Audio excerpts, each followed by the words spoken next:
আসসালামু আলাইকুম প্রিয় দেশবাসী, সকলকে ঈদ আমার সালাম এবং ঈদের আন্তরিক শুভেচ্ছা। আমরা চৌহদি গ্রামের সামাজিক গোষ্ঠীর বন্টন করতেছি। অল্প কিছুক্ষণের মধ্যে আমরা সেই বন্টন বিলিয়ে দিব ছোট বড় সবার কাছে, গরিব ধনী সবাই মিলেমিশে আমরা বন্টন নিব এবং ওই কোনো ভেদাভেদ নেই। আমরা চৌহদি গ্রামবাসী একতাবদ্ধ হয়ে হাতে হাত রেখে কাঁধে কাঁধ রেখে আমরা এইভাবে আমরা আমাদের বাপ দাদা পূর্বপুরুষ থেকে এইভাবে বন্টন দিয়ে আসছে, আমরাও দিয়ে যাবো ইনশাল্লাহ। আমাদের প্রজন্ম যারা আছে তারাও দিয়ে যাবে। সকলকে আমার সালাম, আসসালামু আলাইকুম।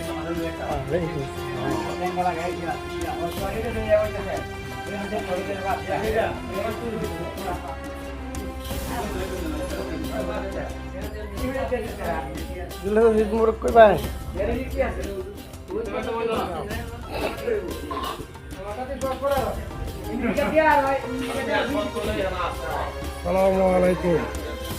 আমরা গ্রাম সৌদি বাড়ি এলাকা, তবে ইনশাল্লাহ এই বছর দিয়ে কুরবানি হয়েছে, মাশাল্লাহ খুব সুন্দর বলে কুরবানি হয়েছে।